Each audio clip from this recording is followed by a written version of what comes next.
There's this pop culture idea of the trial in America, that the trial is the place where justice is done, where two equal sides battle it out to find the truth. And this is such bullshit.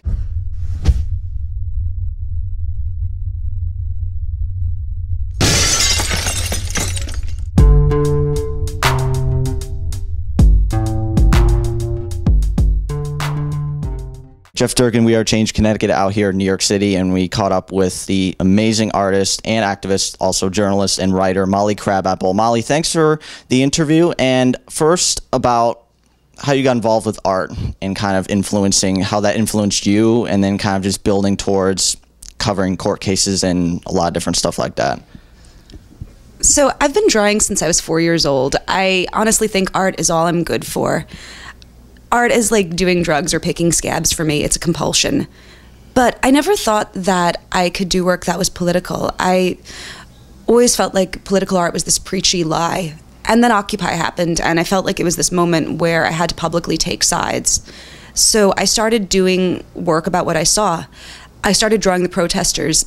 And then as Occupy changed, I started doing work around court cases around it. I've drawn hacker trials. I've drawn the trial of Chelsea Manning. I've gone down to Guantanamo Bay and drawn the pretrial hearings of Khalid Sheikh Mohammed.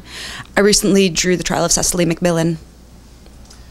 One of the things also that I noticed with your art is a way of bridging the gap, like we talked about earlier, the idea of people might not get involved politically, but like your art and the way of kind of humanizing that, and any experiences with that have kind of relate to that? A lot of my fans aren't necessarily political people, even though their sentiments might very much align with mine. They're just people who are working and raising families and enjoying themselves and living their lives. But they might not necessarily be in activist circles or be up on every single court case or issue. So when I do something like draw Jeremy Hammond, it exposes his case to people who might never ever have heard of it before, even though they would really, really agree with him. And you also do trips overseas, like you just mentioned. You went to Turkey to also photograph in other places like Syria. Tell us about those and how that's influenced your art and covering those types of issues. Well, I've never been to Syria. I was in Syrian refugee camps in Lebanon. But yeah, I've had the privilege of being able to do a lot of overseas journalism. I've covered Spain, Greece, Turkey, and Lebanon. I'm immensely inspired by the culture of resistance in other places. I just got back from Istanbul, where I was covering the aftermath of Occupy Gezi. People would tell me that because they had fought the cops on those streets, they felt like they could die knowing that they had done something.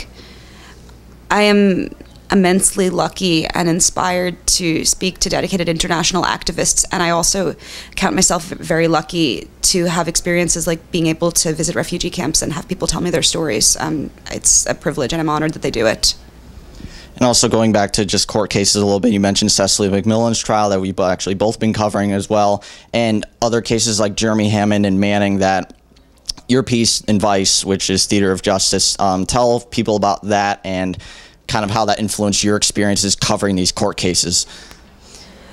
There's this pop culture idea of the trial in America, that the trial is the place where justice is done, where two equal sides battle it out to find the truth. And this is such bullshit. Anyone who has been in a court for any amount of time realizes the trials are not about truth. Trials are a factory farm where you take a person and you turn them into a prisoner. Every so often there are defendants who have enough resources or enough luck to be able to beat the system, but in general, almost everyone who goes to trial ends up locked in a cage.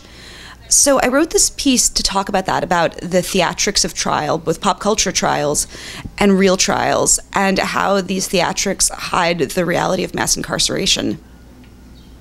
And also one of the great pieces I mentioned in Politico, the recent one about George Bush's paintings that came out that was hacked by and then released to the public. Tell us about those, and it's kind of weird in a way of just seeing how people just relate to, you know, unknown who's responsible for so much death, and people like take that in as a great painter.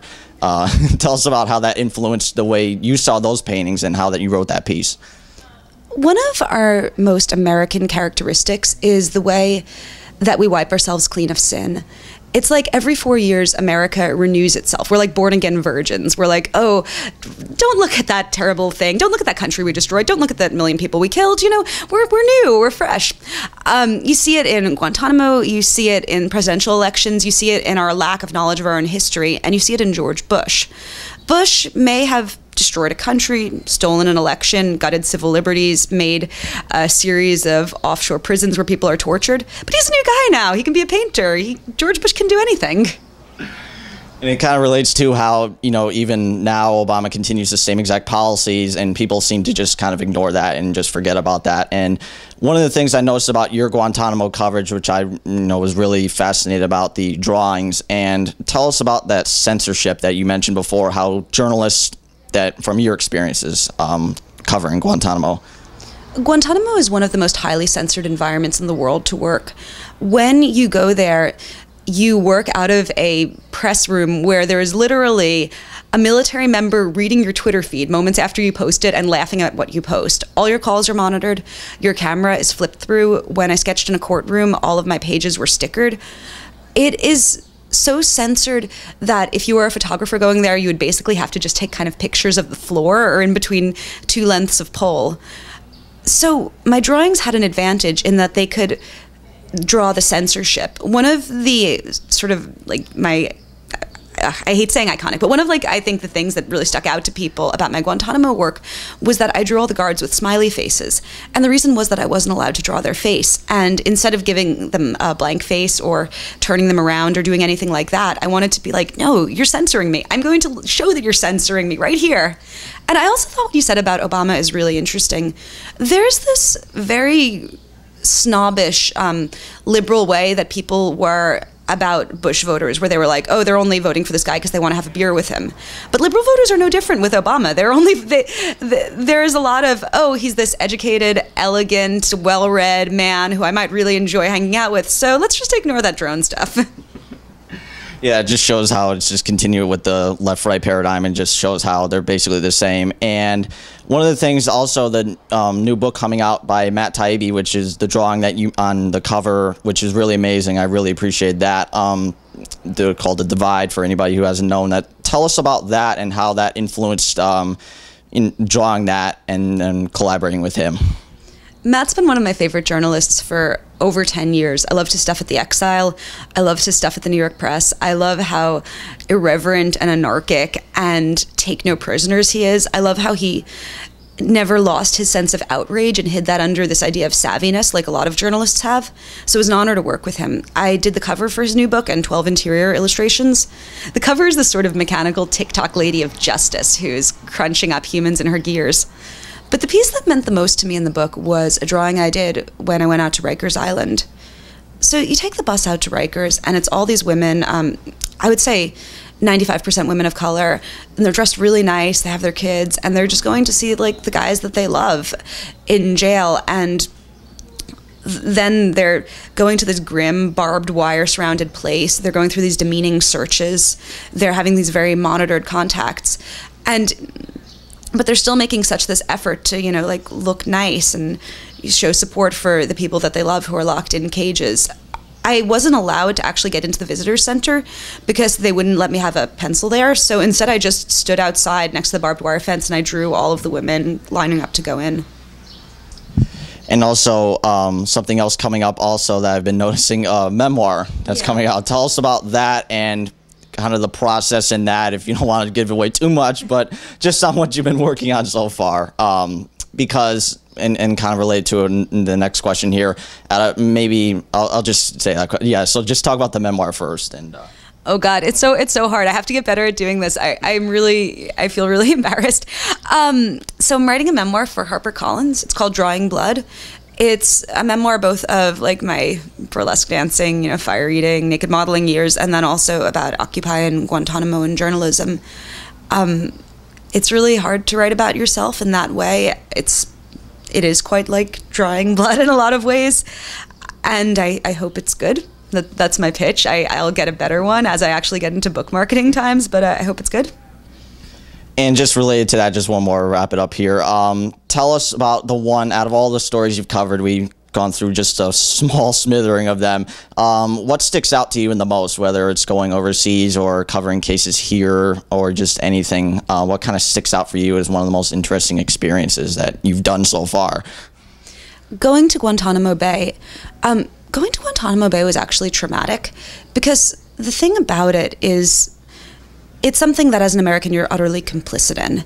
So you go down to this place where there are men being force-fed, and then just on the other side of the barbed wire fence there's a gift shop selling commemorative shot glasses. And the whole time, if you have any sort of moral sense, you're aware, like, these are my people. These are my people doing these terrible things. These are my people being torturers. These are my people being unethical doctors who force-fed people. These are people who speak in the same accent as me, who vote in the same elections. I am complicit. And it took me a long time to get right again after Guantanamo. It was really hard. The thing that made me feel really good after my story was that the detainee that I profiled was released, and he emailed me and told me he had liked the piece. And when you're working in Guantanamo, you're not allowed to speak to the detainees at all. You can kind of speak to them through the lawyers, but you never really know if that's them or the lawyers. So it's a very objectifying thing that you're doing to them. You're just trying to guess what's the truth, what's this person's actual story. And you might be so totally wrong because there's so little information. So the fact that the man I profiled thought I did a good job meant everything to me. That's kind of important too, because when you cover certain issues, or when we both cover issues, it shows just the acknowledgement from somebody, whether it's the person you're covering or anybody else, to really show an appreciation for that. Wrapping up here, tell anybody out there for any artwork to get. I definitely encourage people to check out your artwork. It's definitely amazing, and also your journalism too. So just kind of wrap it all up with your website and your stuff. Thanks so much for having me. My website's mollycrabapple.com. You can also follow me on Twitter at Molly Crabapple. I tweet way too much.